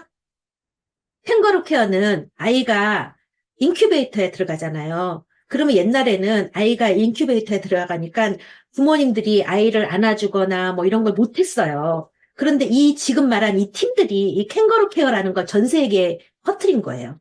뭐냐면 아이의 존재의 연속성을 하기 위해서는 그 인큐베이터에 있는 아이를 엄마가 일정 기간 방문을 해요. 그리고 맨살에다가 아이를 안아주고 심장박동이랑 눈을 마주치면서 이야기를 해요. 그래서 존재의 연속성을 만들어주는 거예요. 그런 것들이 이분들이 한 이야기가 아이는 우리가 지금 발달심리학을 공부하는 거는 출생 이후부터 공부하고 있잖아요. 근데 이 팀들은 해 내에서부터 벌써 의사소통을 하고 있다고 생각하고 그래서 이제 외국에서는 산모가 출산할 때 아주 오래전부터 제가 81년도에 아들을 미국에서 출산했는데 그때는 한국에서 아내가 출산할 때 남편이 들어가는 시스템이 없을 때예요. 그러니까 제가 갔을 때 우리 남편은 그게 너무 낯설어서 첫애 출산할 때 못 들어온 거예요. 근데 그게 전부 다 이 팀에서 존재의 연속성이에요. 그 낯선 상황에 아이가 태어났을 때 엄마는 뭐 무통분만이나 이런 것 때문에 정신이 없잖아요. 그럴 때 아빠가 탯줄도 잘라주고 아빠 목소리를 들으면 그 낯선 환경에서 아빠 쪽으로 반응을 한다는 거예요. 이미. 그래서 이 존재의 연속성에 대한 것들을 이 팀에서 많이 세계적으로 이렇게 보급을 했어요. 그러니까 선생님들이 발달 심리를 이해할 때 이 아기에게 말하기를 읽어보시면 이미 해내에서부터 많은 교류가 있었다. 우리가 뭐지요? 태내 교육 뭐라 그러죠? 태교라는 게 맞다니까요. 응. 그래서 우리가 나는 정자와 난자가 수정됐어 이렇게 얘기하지 않고 나 애기 가졌어 그러잖아요. 이미 사람이에요. 이미 소통을 해요. 그래서 이제 낙태법 같은 거가 뭐 몇 주 이하에는 가능한데 몇 주 이상은 안 되고 뭐 이런 것들 있잖아요. 그러니까 사람을 죽이는 일이거든요. 근데 물론 그것들이 여성의 선택권 뭐 이런 거 여러 가지 논박이 있지만 여러 가지 논쟁거리가 있지만 여하튼 사람이에요. 사람. 소통이 가능하다는 거예요. 이미 그 안에서 다 소통을 하고 있다는 거예요. 그래서 우리는 끊임없이 조절되고 끊임없이 자기 이야기를 하는 게 중요해요. 그러니까 아까 발생적인 게 있고 역동적인 게 있고 지금 여기서의 나의 이야기가 있다 그랬잖아요. 그런데 끊임없이 자기 이야기를 한다라는 것이 어떻게 보면은 언어화, 상징화, 이 공유 관계에 들어갔다는 거예요. 그것들이 전이 역전이로 행동화되기 때문에 우리가 그것이 재현이 되기 때문에 저항이라고 그랬잖아요. 그 얘기는 뭐냐면 그 상황을 내가 언어화할 수 없기 때문에 재현을 할 뿐이에요. 행동화한다라는 건 퇴행이거든요. 그래서 전이 역전이를 통해서 퇴행이 가능해야 치료가 돼요. 왜냐하면 그 퇴행 상태에서 벗어나야 비로소 내가 되는 거잖아요. 전이 역전이 퇴행 상태 과거에 재현을 하는 거는 거기서 자동 반복이지 벗어난 게 아니잖아. 그래서 전이가 해소되는 게 치료라는 거인 것처럼 언어화가 돼야 치료가 되는 거거든요. 그래서 우리가 친밀한 관계일수록 방어가 풀어지고 퇴행이 되면서 유화적으로 될 때는 내가 말을 해야 알아? 그만큼 살았는데 내가 말을 해야 알아? 그리고 자기 기대에 충족되지 않으면 삐져버리잖아요. 그게 퇴행이거든요. 그래서 끊임없이 자기의 욕구, 필요 이런 것들을 조절 돼야 돼요. 상대방이 들어주고 안 들어주고는 대개사정이야. 그러니까 징징대고 요구를 하라는 얘기가 아니라 내 상태에 대해서 끊임없이 이야기하는 거. 말을 해야 알아? 이거는 아니에요. 그리고 만약에 내일이 내 생일이야. 근데 남편이 기억을 못 하고 있어. 이제 꽁 해갖고 내일 그냥 들어오기만 해봐라 하고 이제 그냥 들어오면 삐져버려. 미연에 방지를 하는 거야. 내일 내 생일인데 이렇게 갖고 리마인드를 시켜주고 상처를 안 받도록 자기가 당당하게 요구하는 거. 이게 자존심이에요. 받을 거를 받아내는 게 자존심인데 내가 자존심이 있지 그걸 말을 해서 엎드려서 절 받아? 이러는 거 자존심이 없는 거거든요. 그거는 퇴행한 상태예요. 언어 이전에 누군가가 의존을 채워주는 엄마의 동일시를 통해서 자기 전능감을 느꼈던 거잖아요. 엄마가 얘의 필요를 읽어주고 젖을 먹여주고 얘의 필요를 읽어주고 재워주고 얘의 필요를 읽어주고 옷을 바꿔 입혀주고 이런 건 다 그래서 다 자기 전능감이 충족된 거잖아요. 그래서 저 상대방이 나를 다 알아서 말을 안 해도 충족되기를 바라는 거는 유화적인 퇴행이에요. 그게 행동화예요. 그래서 우리가 병리적이다라고 얘기할 때는 유화적이다라고 얘기하는 거잖아요. 그래서 우리는 언어의 세계로 들어와야 되면서도 또 그게 역설이 언어 이전에 소통을 읽을 줄 알아야 되고 언어 이전의 신호를 메시지로 받아들일 수 있어야 돼요. 그게 역설이죠. 그러니까 예를 들면 뭐 A라는 목사는 나를 싫어하나 봐. 맨날 찡그리고 있고 뭔가가 뭐 하여튼 좀 뉘앙스가 안 좋아. 뭐 이렇게 얘기할 때 사실은 나를 싫어해서가 아닐 수도 있고 그 사람의 수많은 스토리 속에서 얼굴 표정이 그렇게 나올 수도 있어요.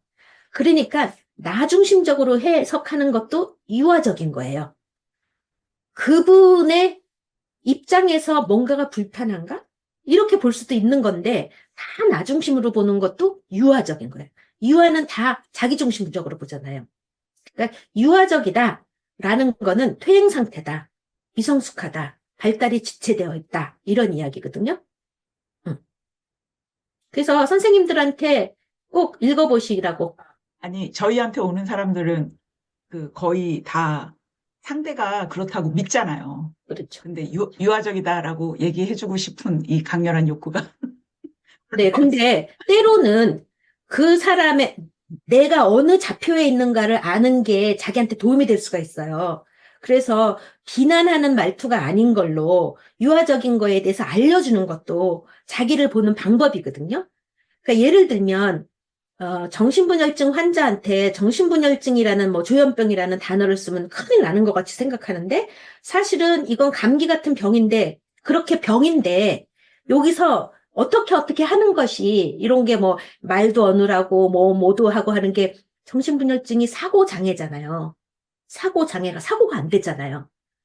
말이 샐러드가 된다든가, 뭐 연상이 안 된다든가, 막 여러 가지로 범벅이 되잖아요. 이런 거를 우리가 이름하여 조현증이라고 한다. 이렇게 알려주는 게 결코 그분한테 상처가 안 돼요. 자기가 알고 있는, 그러니까 우리가 지지치료와 통찰치료라는 거를 볼 때, 지지의 이쪽에 보면 교육적인 중재, 또 지지의 한 측면이거든요. 내가 너무 게을러서 나는 사랑고시를 못해요. 게으른 게 아니라 우울하다는 병에 걸린 거다. 이렇게 알려주는 게 교육적인 중재예요. 그러니까 필요 이상의 수치감과 죄책감을 갖고 있을 필요가 없어요. 우리가 병이라는 거에 대해서 수용하면 돼. 그래서 때로는 우리가 스스로가 진단명에 대해서 부담스러워할 때는 내담자한테 말하기가 부담스러울 수가 있는데 교육적인 중재가 되게 중요한 경우도 있거든요. 그러니까 예를 들면 옛날에는 사람들이 만약에 뭐 죽을 병에 걸렸다. 죽을 병에 걸렸는데 당신은 이러이러한 이런 병에 걸려서 이런 진행이 예측되지만 우리가 다 예측할 수는 없기 때문에 반드시 그러리라는 보장은 없지만 지금은 우리 입장에서는 이렇게 말씀드릴 수 있다. 라고 하는 걸 안 했잖아요. 죽어가는 사람한테. 그거는 그 사람의 주체성에 대한 모욕이에요. 내 삶이 언제 끝나가는지를 알고 있으면 내 삶은 마무리할 기회가 있는 건데 그냥 죽어두게 놔두는 거는 존엄성이 없는 거잖아요. 그러니까 우리가 어떤 관점을 가느냐에 따라서 내가 굳이 막 조심스러워하고 말을 안 하는 거하고 어떤 관점으로 이게 그분한테 치료적인 도움이 될 거라는 전문성을 갖고 알려주는 게 그분한테는 중요한 거죠. 얼마 전에 우연히 글을 하나 봤는데 한 사람이 이제 거기 이제 무슨 정확한 워딩은 제가 기억도 안 나고 정확한 건 기억이 안 나는데 그냥 두리뭉실하게 한번 말씀을 드리려면 A라는 요양병원인가에 군인 출신의 뭐 B라는 사람이 입원을 했는데 그분은 말하자면 죽을 병에 걸리신 거예요. 그래갖고 이제 뭐 특별한 뭐 이런 거 안 하고 통증 완화 정도로 이렇게 하고 있는데 그분은 너무 화가 난 거예요. 속에 분노가 이글이글한 거예요. 어떻게 나를 이렇게 내버려 두지? 왜 나를 치료를 안 해주지? 이렇게 분노가 이글이글한데 한 의사가 이마저마 당신은 이런 병으로 이렇게 이마해서 우리는 더 이상 해드릴 게 없다. 라고 설명해 준 다음부터 이 사람이 순한양이 된 거예요. 얼굴이 편안해지고. 그리고 자기가 삶을 마무리할 수가 있었던 거예요. 근데 이제 분노만 하고 있었지. 이것들이 나를 무시하고 치료를 안 해주는구나. 그랬는데 자기가 남은 생을 마무리할 기회를 가졌잖아요. 그게 그분한테는 선물인 거죠. 그래서 관점에 따라서는 어떻게 우리가 하느냐 마느냐가 결정이 되죠. 네, 또 교과서 질문하실 거 있으면 말씀하세요. 교수님, 네. 교과서는 아닌데 그 유아가 엄마나 이제 양육자를 흥분 대상, 거절 대상으로 이렇게 나눠서 보잖아요. 응. 근데 그게 내적 작동 모델이 돼가지고 자기가 어떤 사람한테 끌리는데 그게 엄마한테 흥분하는 그걸로 해가지고서 그 한쪽만 투사해서 그렇게 좋아할 수도 있어요? 그게 이제 이제 배우자 선택할 때, 딕스라는 사람이 얘기한 여러 가지 가설이 있어요. 배우자를 선택할 때 크게 이제 세 가지로 얘기하는데, 1번은 공적인 거예요. 이를테면, 인종, 무슨 뭐, 나라, 뭐, 이렇게 퍼블릭한 게 맞는 거. 그러니까 예를 들면 우리가 국제 결혼했대, 뭐 이러면서 좀 뭔가가 뭐 이질적으로 보는 거 있잖아요. 일단은 그런 게 있고, 두 번째는 자아에 대한 건데, 어떤 관점을 갖고, 어떤 가치를 갖고, 이제 예를 들면 말이 잘 통해. 뭐 우리는 동아리에서 만났어. 뭐 같은 학교에서 만났어. 이런 식으로 뭔가 두 번째는 좀 더 개인적인 거. 세 번째가 이제 무의식적인 건데, 요 세 가지 중에서 두 가지 정도만 맞으면 그래도 살만하다. 이제 하나만 맞으면은 사는 게 고달프다. 그런데 이렇게 외부적인 거, 뭐 나라, 민족, 뭐 이런 거 우리가 북한 탈북자랑 결혼했어요. 뭐 아니면 이슬람익이랑 결혼했어요. 뭐 종교가 달라요. 뭐 이런 외부적인 거 아니면 나는 이런 뭐 동아리에서 이렇게 취미가 맞아서 결혼했어요. 뭐가 말이 통해서 결혼했어요. 이런 식으로 요 두 가지만 맞아도 되고 아니면 무의식적인 거 이제 요거를 이제 이야기를 하는 게 우리가 부부관계에서 내면을 보는 거거든요.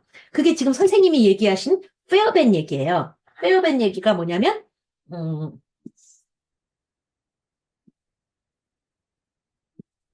페어밴이 야구공이잖아요. 야구공이 뭐냐면 이상화된 대상.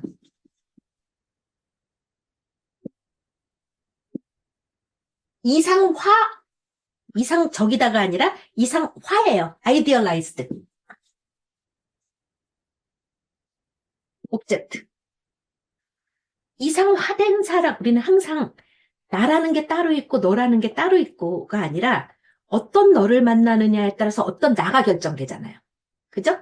그래서 이상화된 사람이랑 있는 나는 리비디널 셀프예요. 리비디널이고.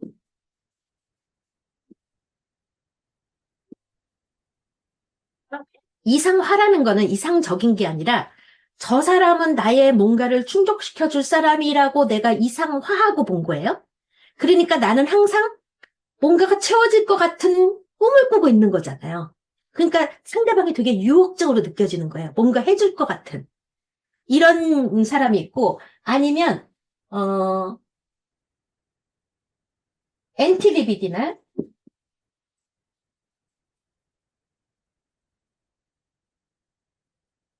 반리비도적인 이고는 어떤 사람이냐면, 리젝팅 옵젝트, 거절하는 대상, 아니면 뭐 학대하는 대상, 방임하는 대상, 이런, 리젝팅 옵젝트예요.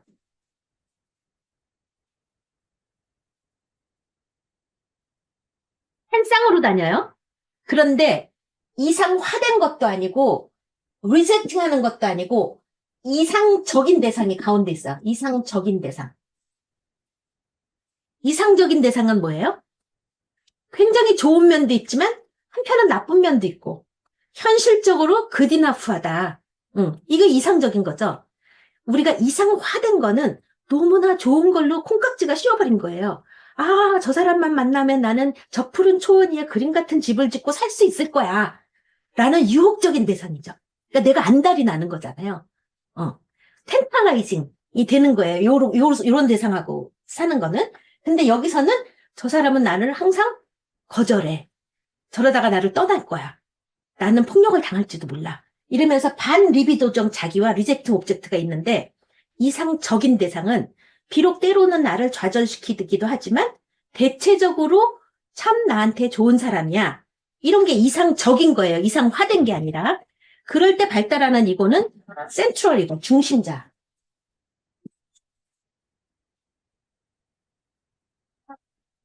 근데 배우자를 만날 때 요렇게 만나는 사람이 있어요. 저 사람은 이마저마 이마저마해서 저 사람을 만나면 내 모든 것이 이루어질 것 같아. 콩깍지를 쓰고 만나는 거. 그래서 내가 저 사람을 보면은 막 흥분되고 막 세상이 밝아 보이고 막 이렇게 유혹적으로 막 만나고 싶고 안 보면 힘들고 막 이렇게 돼요. 그런데 세상에 그런 사람은 없죠. 이상화와 평가절하는 쌍으로 가거든요. 이상화는 이상적인 게 아니라 내가 투사적으로 동일시한 거잖아요. 이상화됐다고 콩깍지가 딱 씌워서 있잖아요. 그런데 이제 결혼이라는 하나의 프레임 안에 들어오면서 여러 가지로 법적으로 안정이 되면은 자기의 방어가 다 풀리면서 본 모습이 드러나죠. 그러면 내가 이상화된 사람한테 뭐라 그래요? 쟤 나한테 사기쳤어. 너 나 처음 만났을 때 이랬는데 지금은 이래. 뭐 이러면서 막 어디로 가냐면 이상화와 팔과자라는 가치관들 있잖아요. 여기서 일로 가요. 그리고 이게 많을수록 또 일로 가요. 학대하고 버림받고 힘들고 방임받은 자녀는 콩깍지가 잘 씌워요. 누군가를 구원자 환상을 갖고 가요. 그래서 이게 기품은 일로 가고 이렇게 가면 일로 오고 그래서 공이 자꾸만 어떻게 되냐면 제가 빈익빈 부익부라 그랬잖아요. 자꾸 이게 커졌다가 센트럴은 점점 줄어버려요. 비현실적으로 사는 거죠. 이것도 어떻게 보면 과거의 유령이랑 사는 거예요. 내가 이렇게 살았으니까 얘를 보고 얘가 보니까 결과적으로 일로 오는 거고 이게 계속 편집적인 악순환을 하는 거죠. 근데 상담에 와서는 이거에 대한 애도를 해야 되겠죠. 이런 사람은 없구나. 내가 만들어 놓은 나의 기대와 이상이었구나. 기대가 클수록 우리는 절망이 크잖아요. 내가 절망이 컸기 때문에 이렇게 했구나. 이러면서 현실감을 가지면서 센트럴 이고로 들어가고 그리고 현실감 있는 좋고 나쁜 양가를 함께 갖고 있는 현실감 있는 대상을 보게 되는 거잖아요. 그래서 상담이라는 건 요거를 너 갖고 가는 거거든요. 그러니까 부부 상담에서 이 페어밴 이론이 굉장히 중심을 차지하고 있어요. 우리가 어떤 식으로 상대방에 대한, 역과, 밸런스, 철커덕 붙는 거잖아요. 철커덕 붙는 게 우리가 보면은 다 끼리끼리 만나잖아요. 끼리끼리 만나는 게 각자가 딱 역가가 붙어요. 그래서 같이 지지고 볶는 거야. 근데 우리는 늘 너 때문에 볶이는 줄 알아. 역가가 딱 맡아서 비슷한 분화 수준끼리 만나잖아요. 근데 이제 부부 상담에서 요거하고 투사적 동일시를 잘 알면, 부부 상담에서는 굉장히 유리하죠. 그게 다예요, 거진. 거진 그게 다예요. 시간이 오늘 되게 빨리 간 것 같죠? 마무리할 시간이 다 된 것 같아요. 부부 상담에서는 이제 우리가 이제 우리는 이렇게 삼각형을 여러 개 그리잖아요. 그죠? 여기서도 이제 삼각형을 그려보자면, 단기 대상관계 부부 치료에서 나오는 삼각형을 한번 그려볼게요. 이제 부부가 왜 와요? 싸워서 오잖아요. 그죠? 부부가 와요. 싸워서. 근데 성격 때문에 왔다는 거예요. 성격 때문에 싸운다는 거예요. 성격이 뭐예요, 결국은? 성격이라는 게 아까 우리가 발생학적으로 어떻게 만들어졌느냐잖아요. 그죠? 나는 어떤 사람으로 내가 구조가 됐다라는 거는 발생학적으로 아까 뭐 애착의 내적 작동 모델, 대상관계의 내적 표상 뭐 이런 걸로 내가 형성이 됐다는 거잖아요. 그게 어디서 왔어요? 원가족에서 왔죠. 그래서 어떤 싸움으로 해서 왔는지 싸울 때 어떻게 해요? 어떤 사람은 이제 마음에 들지 않는 일을 일어나면은 아주 침묵으로 들어가는 사람이 있다든가, 막 때려 부시는 사람이 있다든가, 막 변명한다든가, 막 울면서 애거를 한다든가, 어떤 상황이 벌어졌을 때, 불편한 상황이 벌어졌을 때, 사람마다 대처하는 방법이 달라요. 그게 뭐예요? 방어 기제예요. 내가 어떻게 방어를 하느냐, 불편한 상황은.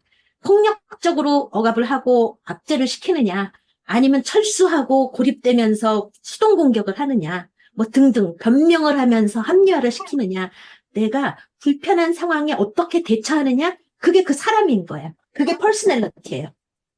근데 그게 어떻게 형성이 되냐? 원가족에서 형성이 되는 거예요. 원가족을 보면 아빠가 무슨 폭력적이었거나 뭐 카리스마틱하거나 아주 통제적이었거나 그럴 때는 나는 착한 아이 컴플렉스처럼 수능적으로 하면서 아내 분노를 키운다든가 뭐 이렇게 어떤 식으로든 내가 그런 불편한 상황에서 살아남기 위해서 자기 나름대로 방어를 내가 삶의 전략을 만든 게 내 방어예요. 그리고 그런 상황에서 내가 핵심적인 감정이 생겨요. 내 가장 기본적인 감정이 생겨요. 그게 뭐예요? 나는 인정을 받고 싶어. 숨은 감정. 나는 공감을 받고 싶어. 나는 뭐 어쩌고 싶어. 그러는데 그 핵심 감정이 자극이 되고 충족이 안 되면 어떻게 되냐면 요게 이제 또 다른 삼각형이 나와요. 부부관계에서.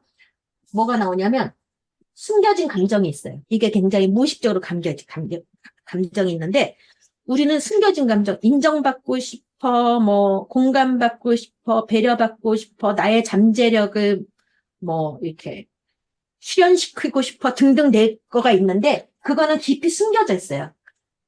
그게 숨겨져 있고 뭔가가 그것들이 충족이 안 될 때 불안이 올라와요. 이 불안이 올라올 때 내가 어떤 방어를 쓰느냐. 결국 이거예요.